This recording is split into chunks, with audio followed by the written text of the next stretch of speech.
जीवन दर्शन भाग 4 के इस एपिसोड में हम अपने इस जीवन को ज्योतिषी और शारीरिक विज्ञान के दृष्टिकोण से समझने की कोशिश करेंगे। बच्चा जब भी जन्म लेता है, जन्म के समय उसका मस्तिष्क, बुद्धि शून्य होता है।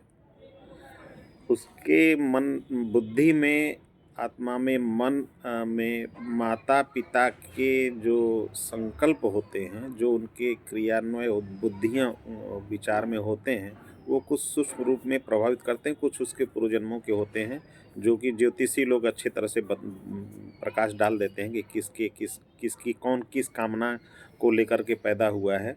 वो कुछ हद तक सही रहता है, उसी कामना को पूरी करता है। लेकिन जब बच्चा धीरे-धीरे होश सँभालता है, तो उसकी पहली पहली स्टेज देखिए कि जब धीरे-धीरे जब पहली उसकी क्या होती है, पहली स्टेज क्या होती है, उसको क्षुधा सताती है, रस, जिह्वा। जो जिह्वा का जो रस विषय है, जो जल तत्व चूँकि प्रधान है शरीर में, इसलिए जल तत्व से सबसे पहले वो पीड़ित होकर के चिल्लाता है, रोता है, फिर दूध दिया जाता है उसको फिर। इसके बाद जल तत्व के बाद धीरे-धीरे देखिए उसके अंदर पृथ्वी तत्व, वायु तत्व, अग्नि तत्व और आकाश तत्व का जैसे-जैसे धीरे-धीरे इनका समन्वय होता जाता है और मन में जैसे-जैसे विकार पैदा होता चला जाता है, वो दूषित मन में जैसे-जैसे विकार होते हैं मतलब दूषित होता जाता है, वैसे-वैसे उसकी काम भावनाएँ बढ़ती जाती हैं। इच्छाएँ संसार में देख-देख कर के इंद्रियों से होता चला जाता है। वो थोड़ा लंबा प्रोसीजर होगा, 60 में इतना मैं बता दूँ बस कि नहीं उससे प्रभावित होता है।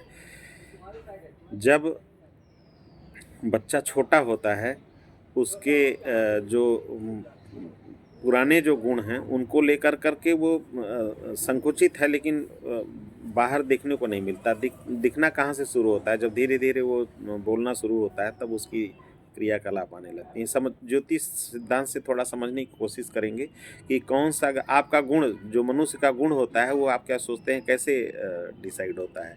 उसके तमाम विवेचना वैज्ञानिक दृष्टिकोण से हो सकते हैं कि उसके इर्द-गिर्द क्या वातावरण है, उसके हिसाब से उसका स्वभाव बनता है। लेकिन उसका जो गुण स्वभाव होता है मैक्सिमम नक्षत्र और ग्रहों की वजह से निर्धारित होता है। इसको कोई माने या ना माने, लेकिन ये वैज्ञानिक दृष्टिकोण है और पूरी तरह से वैज्ञानिक दृष्टिकोण से प्रूफ किया जा सकता है। इसकी चर्चा का विषय नहीं है। चर्चा अगर कोई कितना भी करना चाहे, वो उसको मानना ही पड़ेगा अंत में कि नहीं, गुण जो है वो ग्रहों से ही आता है। जैसे संक्षेप में मैं बता दूं कि देखिए सूर्य का, जैसे सूर्य ग्रह का प्रभाव है, सूर्य की रश्मियों से जो उस जीवात्मा ने जब सफ़र शुरू की थी ब्रह्मांड की और माँ के गर्भ से जब बाहर निकला था, तो जब बाहर निकलते ही सब ग्रहों की रश्मियाँ किस तरह से उसको प्रभावित की, उसी तरह से उसके गुण बनते हैं। जैसे सूर्य का गुण होता है प्रभुता। जितने भी संसार में मनुष्य देखिए, जिसमें सूर्य की ऊर्जाएँ होती हैं ज़्यादा, उसके अंदर प्रभुता, शासन करने की क्षमता दूसरे के अंदर ज़्यादा रहती है उसके अंदर। जितनी ही ज़्यादा सूर्य की रश्मियाँ होंगी, उतनी ही उसके अंदर प्रभुता, शासन करने की क्षमता रहेगी। और उसका जो संबंध आत्मा से माना जाता है। लेकिन विशेष रूप से समझिए कि उसके अंदर इतनी ज़्यादा एनर्जी है सूर्य के अंदर कि वो दूसरे के ऊपर केवल शासन करना जानता है। और ज्योतिषी सिद्धांत से देखिए, ये लोग बताते भी होंगे कि जिसके 10म भाव में सूर्य, जो बच्चा देखिए सुबह 9 बजे से लेकर के सुबह 8-9 बजे से लेकर के 11-12 बजे, 1 बजे तक दिन में जो बच्चे पैदा होते हैं, आप उनके अंदर देखिए कि शासन के राजा शासक की क्षमता उनके अंदर ज़्यादा होती है, नेतृत्व की क्षमता ज़्यादा होती है। मंगल से भी होता है, बताएँगे आगे अभी, लेकिन मंगल से कम होता है। सूर्य से शासन करने की क्षमता होती है। प्रैक्टिकली करके देखिएगा आप, जिसके अंदर सूर्य जो है जो 8 बजे से लेके 12 बजे तक दिन में पैदा होते हैं, उनके अंदर नेचुरली जो है शासन करने की क्षमता जो थोड़ा ज़्यादा होगी। तो शासक की क्षमता सूर्य से। दूसरा, चंद्रमा ग्रह का प्रभाव पड़ता है। जब गर्भ से आया तो चंद्रमा 27 नक्षत्र जो है, उनकी 27 पत्नियाँ कही गई हैं। 27 नक्षत्रों के संबंध से चंद्रमा मन का कारक कहा जाता है। तो उसका मन कैसा बनता है, उसकी 16 कलाएँ होती हैं, लंबा विषय है। उनके हिसाब से उसका मन चलता है। आप देखिए शुक्ल पक्ष, कृष्ण पक्ष 15-15 दिन के होते हैं। आपका मन दिन प्रतिदिन बदलता जाता है। मन एक गंभीर विषय है, इस पे कितनी भी लंबी चर्चा कर दी जाए कम ही है। मन 60 में अगर मैं कहूँ तो देखिए, मन ही सब चीज़ का कारण होता है और मन हमेशा नया चाहता है। देखिए, संसार में सब कुछ बदलता है लेकिन परिवर्तन का नियम नहीं बदलता है। संसार में सब कुछ बदलता है, लेकिन परिवर्तन का नियम नहीं बदलता है। उसका कारण यही है कि प्रकृति ने, भगवान ने जब सृष्टि की रचना की तो उसको पता था कि मन जो है हमेशा नयापन चाहता है, इसलिए वो हमेशा परिवर्तन प्रकृति खुद ही करती रहती है। और मन जो है, ये मन हमेशा नया चाहता है। आप किसी भी विषय पे देख लीजिए, थोड़े देर में ही, थोड़े दिनों में ही आपका मन उससे ऊब जाएगा। चाहे दुनिया की कोई से अच्छी चीज़ दे दीजिए, मन उससे हट कर के फिर दूसरी कोई चीज़ चाहेगा। तो चंद्रमा का प्रभाव मन से होता है, मन चंचल होता है। कहा गया है, जैसे ज्योतिष में आप देख लीजिए, किसी का चंद्रमा अगर केंद्र में और 7वें भाव में हो तो थोड़ा मन मन उसका मन चंचल ज़्यादा होगा। मंगल पे आ जाते हैं। मंगल ग्रह पे आज मैं इस वीडियो के माध्यम से एक विशेष कर दूं कि मंगल ग्रह का स्वभाव साहस पराक्रम से है। मंगल और सूर्य में अंतर क्या है? विज्ञान इस पे अलग से वीडियो बना दूं या शॉर्ट में बता दूं कि सूर्य देखिए, सूर्य की ऊर्जा अंदर से न्यूक्लियस से बम्बार्डिंग होती है और बाहर आती है। सूर्य का ताप अंदर ज़्यादा है, बाहर आते-आते कम होता है। वो इतना ताप फिर भी होता है कि हम उसको देख नहीं सकते। लेकिन मंगल के साथ अलग है। मंगल जो है पृथ्वी का पुत्र कहा गया है। पृथ्वी में क्या है? पृथ्वी में एक गुण है, देखिए, जाड़े में आप पृथ्वी को खोदिए तो अंदर गर्मी मिलेगी, और गर्मी में अगर पृथ्वी को अंदर खोदिए तो ठंडी मिलेगी। रहस्यमय चीज़ है ना? देखिए, थोड़ा विचार करके देखिए। गर्मी में जब ऊपर ताप पृथ्वी पे ज़्यादा रहता है तो अंदर, पृथ्वी के अंदर आपको ठंडा मिलेगा, और जाड़े में जब ऊपर ठंडा रहता है तो पृथ्वी के अंदर चले जाइए तो गर्मी मिलेगी। तो इसी तरह से इस मंगल ग्रह पे मैं आज ये जो बात बोलने जा रहा हूँ, आज विज्ञान नहीं मान रहा है, शायद 100 2 साल 500 600 साल 1000 साल बाद मानेगा। मंगल मंगल क्या है? बाहर से गर्म है, अंदर से वो ठंडा है। अंदर, उसके अंदर उतनी ऊष्मा नहीं है, बम्बार्डिंग नहीं है। बाहर से उसको ऊर्जा मिली है, बाहर से ऊर्जा अंतर धीरे धीरे कम होती जाती है। आज अभी विज्ञान कोशिश कर रहा है मंगल पे जीवन प्राप्त करने का। मैं भविष्यवक्ता नहीं हूँ, मैं कह रहा हूँ, मेरी बात आगे देखिएगा, भविष्य में समय पे सही निकलेगी।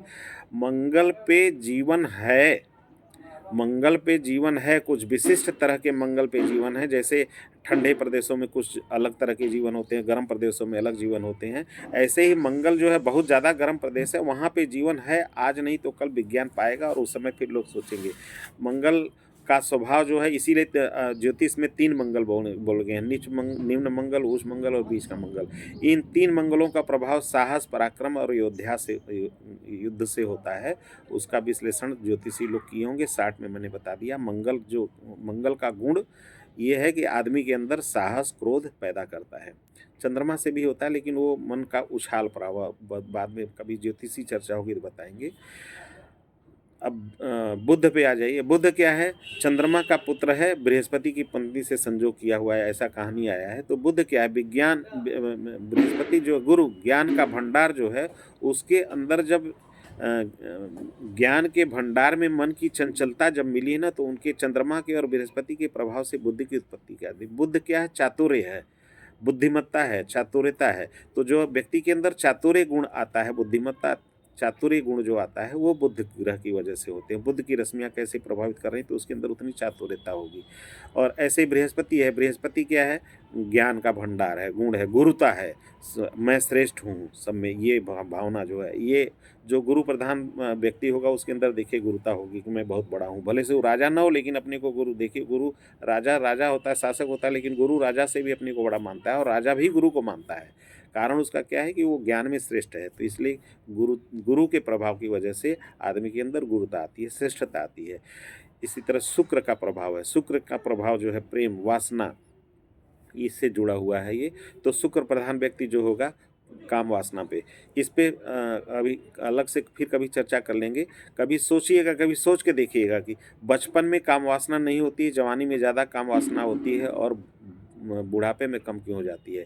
इस विषय पे ओशो जी का साहित्य बहुत आए हुए हैं, बहुत ज़्यादा अच्छी तरह से उन्होंने समझाया है। समाज में लोगों ने गलत वे में लिया है, लेकिन उन्होंने सही ढंग से ही समझाया है, समझाने की कोशिश किया है। हम भी कभी जैसा विवेक आएगा मैं आगे इस पे बोलूँगा। लेकिन शुक्र, जैसे एक साधारण बता दें, ज्योतिष घटना देख लीजिए। अगर किसी के 7वें भाव में शुक्र है, केंद्र में शुक्र है, तो केंद्र का शुक्र जो है कामनामय होकर करके आदमी को बढ़ाता तो है, लेकिन 7वें का शुक्र जैसा, और शुक्र के जो और दूसरे गुण होते हैं, उसमें आदमी कामी हो जाता है। स्त्रियां भी कामी देखी गई हैं, वो अलग विषय का चर्चा होगा। शुक्र का संबंध काम वासना से है। शनि का संबंध, आप, कहा गया है कि शनि जो है न्यायी नहीं, सूर्य, और जहाँ सूर्य प्रकाश नहीं पहुँच पाता है, वहाँ छाया के संबंध से शनि हुआ। शनि सूर्य से सबसे दूरी पे है, उसकी चाल गति धीमी है, तो शनि का जो गुण आता है वो मंदे धीरे-धीरे कर के सफलता की तरफ बढ़ता है, ये गुण शनि की वजह से होता है। और राहु केतु जो है छाया है, छाया ग्रह हैं। छाया का मतलब क्या है? जहाँ सूर्य की रोशनी नहीं पहुँच रही है, तो छाया में, अंधकार में, जहाँ जो चीज़ भ्रम में जो चीज़ पैदा होती है, उसको राहु केतु का गुण आएँगे। तो इस तरह से अगर हम देखेंगे तो ज्योतिषीय विधान से 9 ग्रहों के 9 अलग-अलग गुण हैं और उनका हमारे शरीर पे प्रभाव पड़ता है। इस चीज़ को विज्ञान मानेगा, आपको भी मानना पड़ेगा। गर्भ से जब माता के गर्भ से जब निकलता है तो उन ग्रहों की रश्मियाँ कैसे, किस एंगल पे पड़ी थी, उसी तरह से देखिए 12 राशियाँ होती हैं, कुंडली में 12 चक्र होते हैं, जो थोड़े बहुत ज्योतिष जानते होंगे। 12 चक्र में देखिए अगर 4-4 के हिसाब से डिवाइड कर दीजिए तो 3 भाग हो जाते हैं। धर्म, अर्थ, काम, मोक्ष, ये ज्योतिष लोग बड़े अच्छे से समझाए हैं। इनके 3 फेज़ आते हैं जीवन में, हम भी कभी चर्चा करेंगे इस पे। अभी मैं ये बताना चाह रहा था कि आपके गुणों पे ग्रहों का, नक्षत्रों का बहुत बड़ा प्रभाव पड़ता है। कोई इसको माने या ना माने, जो थोड़े बहुत जिनके ऊपर बीती हुई है वो मानते हैं। कुछ लोग हो सकते हैं जो नास्तिक होंगे वो नहीं मानेंगे। अगर उनको मेरे सामने ला दीजिए और उनकी डेट ऑफ बर्थ बता दीजिए तो मैं ये भी बता दूंगा कि किस वजह से नहीं मानते, क्योंकि ये भी देखिए ज्योतिषी विषय है, ये भी ज्योतिषी विषय है कि वो आदमी नहीं मानेगा। वो पंचम स्थान पे उसके ऐसे ग्रहों का प्रभाव होगा, ऐसी राशि और नक्षत्रों का प्रभाव होगा कि उसका बुद्धि विवेक उस तरह से नहीं मानेगा। बताएँगे हम कभी, जैसे कुंडली के विश्लेषण में जब हम आएँगे, क्योंकि आज के ज़माने में उसी पे लोग ज़्यादा जा रहे हैं। तो आपकी बुद्धि, किसी की बताया था, किसी की गणित तेज है, किसी का इतिहास तेज है, किसी का कला तेज है, किसी का बायोलॉजी तेज है, किसी का रसायन तेज है, केमिस्ट्री तेज है। क्यों होता है? ये भी डिपेंड करता है कि आपका पंचम भाव किस चीज़ से इफ़ेक्टेड है। तो वो तात्पर्य ये है कि जो ग्रह होते हैं, ग्रहों का प्रभाव बुद्धि पे पड़ता है, गुण पे पड़ता है। इस चीज़ को मान कर के फिर कभी आगे डिस्कस करेंगे।